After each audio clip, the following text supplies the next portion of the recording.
to the Construction Big Breakfast, where we give you a hearty serving of insider tips and business strategies to help fuel your day so you can thrive in the construction industry. Now, here's your Hi everyone, thanks for tuning in. I'm your host, Ben Pritchard, and welcome to the Construction Big Breakfast. Today we'll be diving into embodied carbon, give a little bit of background about what that is, what the impact it has on construction, and vice versa, what impact the construction industry has on sort of carbon and embodied carbon specifically. And joining me today is our special guest and expert, Yara. Welcome to the podcast, Yara. Can you give our listeners a little introduction to yourself, please? Hi, everyone. Thanks, Ben. So just a bit of background about myself and my role.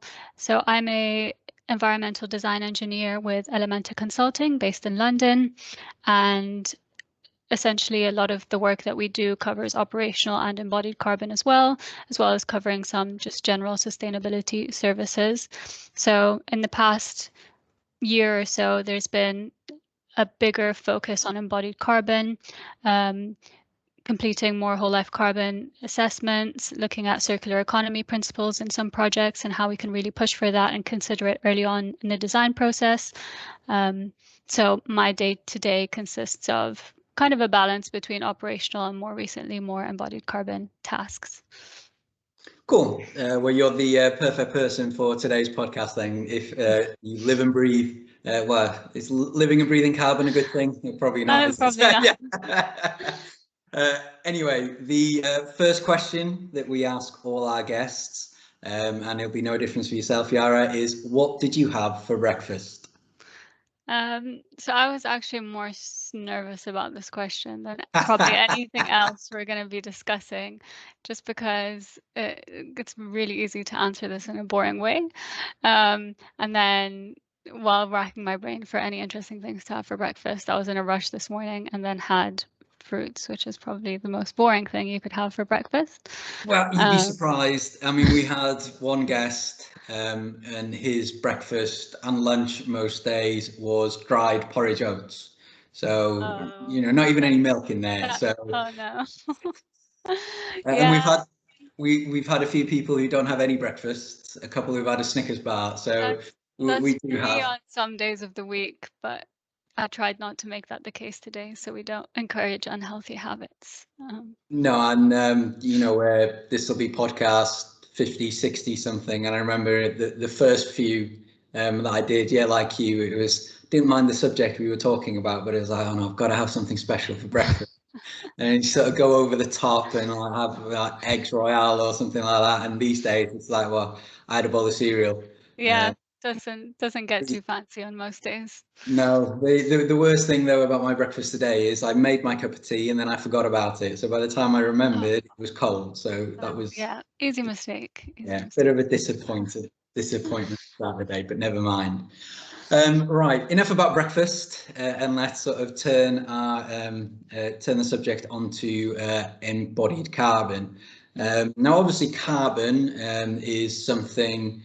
As the sort of sustainability conversation in construction has gathered pace over a number of years, has been front and centre to a certain level, but embodied carbon not necessarily been an important part of that conversation. For those listeners and watchers out there who might not fully appreciate the difference between maybe the operational carbon they're used to talking about and embodied carbon, can you just give us a little bit of an introduction into what it actually is? Yeah, of course. So embodied carbon is essentially all your carbon emissions that are associated with your materials. So what's actually physically going into your building.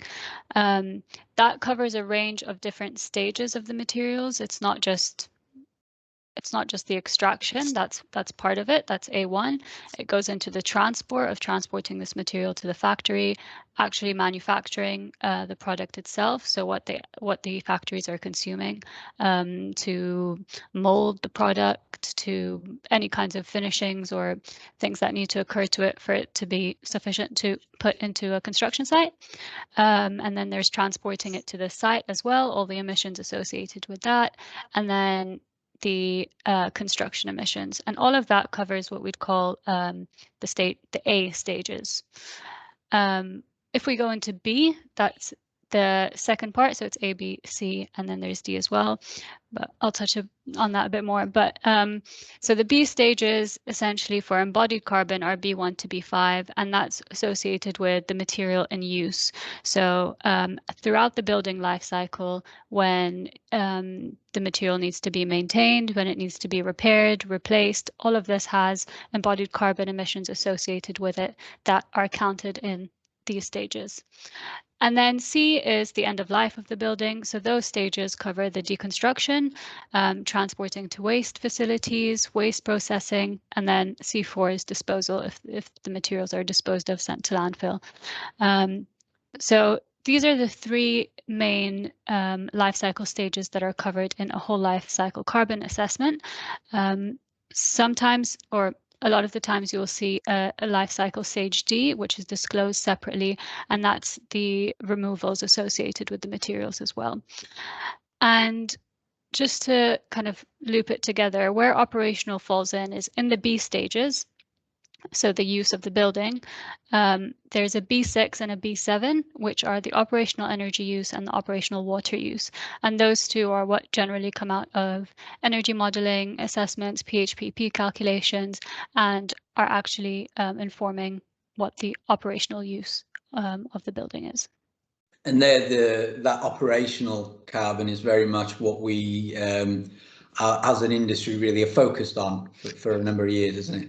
Yeah, that's right. So just in terms even of our MEP systems, we've gotten, they've been kind of designed to be more efficient nowadays. Heat pumps are really a focus now in the industry, using renewable technology, decarbonizing the grid. All of this helps to improve the operational use and the operational carbon. But then that's where embodied carbon becomes so much more important, because if you really look at the overall pie chart of what's contributing to the building's carbon, you slowly see the operational getting smaller and smaller, and the embodied carbon having a larger impact, which really has, I think, driven the push recently to focus on that. You just answered the question I was about to ask. So do you think that's why we're now looking at embodied carbon, because we've got to a stage where improvements to operational is saturated to an extent? So we've got to sort of, if we're going to achieve the sort of the net zero principles and ideas that we have as an industry, we now have to focus on embodied carbon to actually make a dent in it. Yeah, exactly. So just because it's something that is just looking much more impactful, and as well as that, due to the nature that the building industry is moving towards and really pushing for a lot of retrofit projects. When you look at a retrofit project, a lot of that happens, first of all, quite regularly in a building. So it might happen every 10 years where a tenant comes into a new office and wants to rip out some interiors and change that. So with that becoming more regular, the embodied carbon associated with that becomes even more important to consider, because it's basically almost 100%, or it can be a really large percentage of what the contribution is. And the obvious sort of naughty boy material, as it were, is sort of concrete and cement. That's where you you automatically go to when you think of embodied carbon. But is that fair? Is that right? So something about two things that need to be considered when looking at a material is, first of all, its global warming potential. So what its kilogram CO2 impact is per the kilogram of that product, and then again, how much of it is being used. So one of the reasons why concrete gets flagged up as such a big contributor is just because it's used in really, really big volumes in lots of buildings. In its substructure, it's massive, and then superstructure as well, in all its concrete decks and framings and so on. So that is one that really gets flagged up often. I'm not a concrete expert, but I would say that's one of the main drivers it gets brought up. Now, something that's really being pushed for and discussed in a lot of circular principles, you'll see structural engineers really being aware of this and trying to incorporate this in their projects, is including cement replacements in their concrete. So in the UK, that could be fly ash or GGBS, commonly used, and that helps to drive the embodied carbon impact down. Typically, the other things need to be considered, like curing times and obviously the structural support that it offers. But there can be a good balance that's found, which helps the embodied carbon emissions as well as keeping the structural building, at a good standard. Yeah, and so the other sort of the conversation to have is, do you need the concrete at all? Is there a sort of a timber CLT or other alternative that could and should be used? Because obviously the in principle it should massively reduce the embodied carbon, but I guess transport is the biggest issue when it comes to timber and embodied carbon. Yeah, so like you said, there are definitely alternatives to consider. Cross-laminated timber is a huge one that's really being tested a lot, especially as kind of a sensitivity analysis in projects. As if I used a cross-laminated timber construction, how much is this really driving down? And there is a significant reduction depending on the project type. But like you said, there are additional things that need to be considered with timber. Transport, as well as timber needs treatment due to fire regulations or whether it's aesthetic purposes, and that affects then the end of life of the timber. Once things have been treated in certain ways, there's certain chemicals that don't allow it to be recycled. So you might be all good and well on your upfront carbon, but then when you're looking throughout the use and the end of life of that product, there's other things that come into play. And something else that contributes to, concrete frames or concrete structures is also to consider all the steel reinforcement that's going into that. So it's not just the contribution of the concrete. Steel itself, it's a metal. Its global warming potential is higher than concrete, but it will be used in less amounts than concrete. But still, there's always a significant proportion that of weight associated to that reinforcement as well. So if Elementa are obviously sort of an organisation that is ahead of the curve in many ways when it comes to sort of thinking of whole life, embodied carbon and things like that. But if you were a new engineer, sort of a newly graduated, or just someone who is moving away from sort of more traditional methodologies to really sort of considering the impact on carbon, how do you think it changes the design process in construction? What questions do you ask differently? Does it change the sort of the general sort of workflow and phasing of a project? So things that might change, or main questions to be asked would generally just to be, is what's going into the building being considered in a way other than just aesthetically, first of all, and then once it's being designed, so whether structural engineers are doing loads, there's a way of designing early in design stages where you're really over estimating maybe quantities or loads that are required in the building, and usually that's refined during the design stage, but it is just something that we tend to specify and try and push on, that this is looking at how the materials can be reduced as the design is refined and you know your use and your expected occupancy a bit more. So essentially just being conscious of methods of reducing your embodied carbon, not just designing a certain design structurally or architecturally and then going through with it.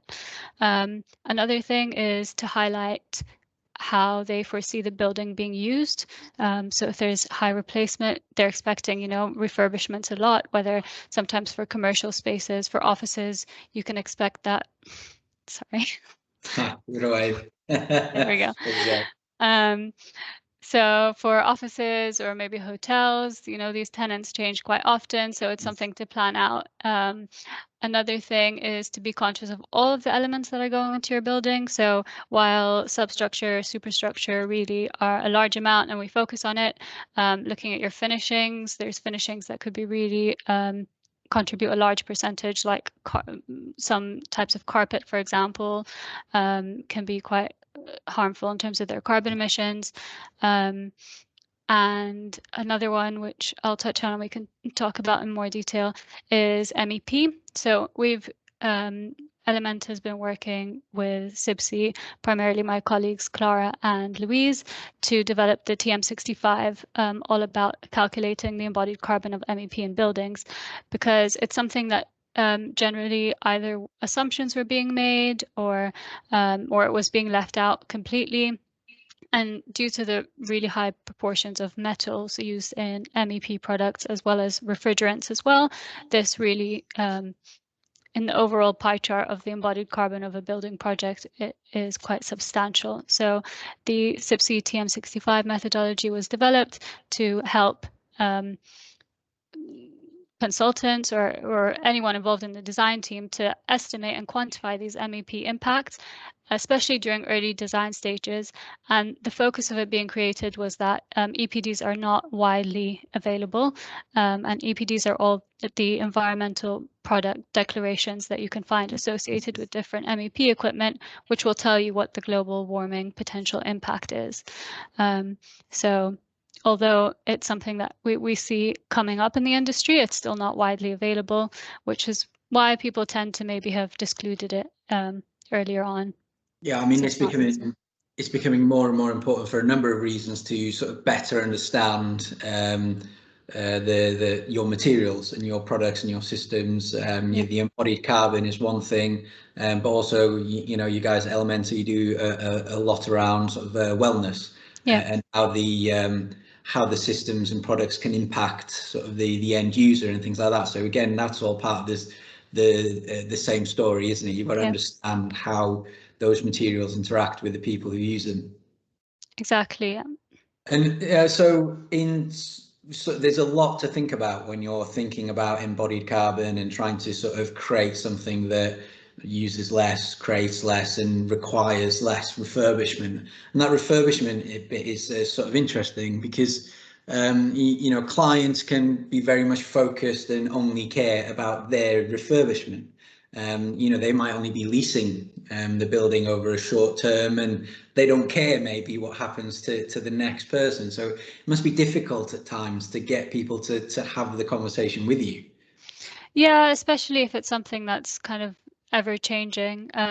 So one thing that's kind of a main question to ask is when a building is being constructed, so for new build developments, a prompt that's asked specifically in the GLA and in its circular economy guidance is what's the strategic approach of the building. So depending on the lifespan of your building, depending on how often you see it being used, what are you designing for? So they give you like designing for adaptability, designing for longevity, for flexibility. Ideally, these things should be considered in a building project anyways nowadays, considering that we really want to reduce our construction waste, our end of life waste as well. So there's a lot of thought that goes into designing for the adaptability of the project even from day one, and that could be in things such as it's mostly related to a lot of structural elements. Again, coming back to the structure is the spans of the columns. Can it be something that could change the typology of the building? Because sometimes if they're fixed in a certain way, it limits the amount of the different types of uses that it could change to potentially in the future. And in terms of sort of the construction phase, but also how the design sort of impacts that. So, again, along with the sustainability, there's been a drive in the industry to adopt modern methods of construction, off-site and all things related to that. Is that a way potentially of, and do you see sort of, and the data show you that modern methods are a good way to reduce carbon? Yeah, I think it's such an important question, and I think there's a lot that's being discussed around it. I actually listened in on a talk that was given by experts on this. I think in terms of how it affects embodied carbon, it definitely does. One of the main things it does that is reducing a lot of the construction waste that's going into the product. So if it's constructed off-site in a factory where this is specific type of product they're used to manufacturing.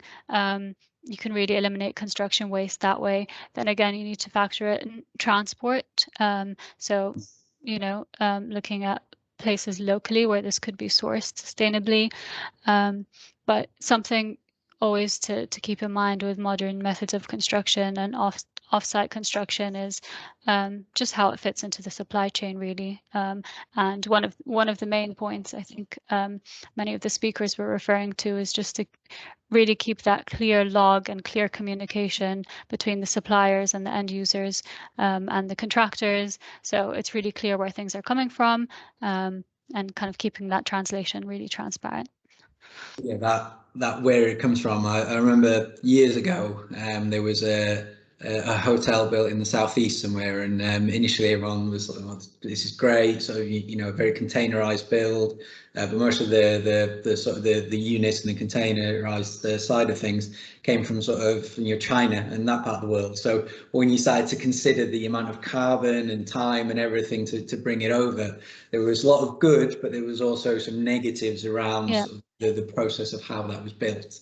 Definitely, yeah, that's a perfect example where what it looks like appears great, but really if you're diving deep into numbers, you probably see a few numbers that are a bit harmful in their carbon emissions.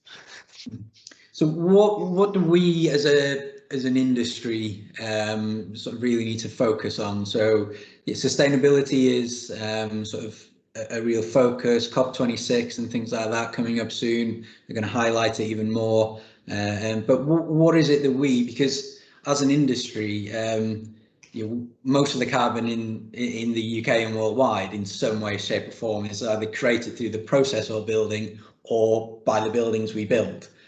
So what is it that we need to do more of to give us a brighter future? Looking at what we already have is definitely the best place to start. A lot of the impacts associated with materials comes from that raw extraction of the material itself. So looking at materials that are coming off different projects, what can be recycled, the recycled content of existing materials when you're speaking to a supplier. So asking for clarity on that information.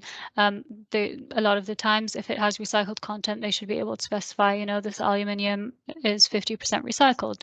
In the UK, looking at steel specifically, it's generally quite common that a lot of steel you'll find steel rebar is recycled from building construction projects, and that automatically, you know, you can eliminate all those impacts associated with the A1 raw extraction of that material. So I'd say that's a main area we need to start looking at. Again, just providing clarity on data. So specifically looking at EPDs where possible. So we're not using numbers that are based on assumptions, which might not be the most accurate thing. Getting manufacturers to actually produce EPDs and give clarity on the numbers and the data that we're putting into our construction projects. And we're not far off having to wrap up soon. So so having the conversation is great, doing better with what we've got is great. But in the last sort of year or two, has there been some sort of new product, material, tool, some sort of innovation that's really excited you and you think this could be a bit of a game changer, or are we not there yet? I mean, this might be biased, but I would definitely say the TM65 methodology is something that's really new and should really help to push the industry in a positive way and accelerate the way that we are calculating embodied carbon in our buildings. Architectural elements, structural elements in terms of embodied carbon, although still quite new, are something that has been considered before. There is a methodology to calculate it, but MEP was always that really big gap. So that's definitely something that for me, I thought it should be pushing the industry in a really positive direction. And on top of that, it's just more recently an alignment between LETI, Whole Life Carbon Network, and REBA, where they released a kind of document publication on aligning their targets for 2020, for 2030, as well as committing to definitions of embodied carbon, whole life carbon, operational carbon, because there's so much discrepancy that it was difficult to understand when speaking to someone which type they were really referring to. So I think things like that, to have that industry-wide agreement is really useful in how we move forward.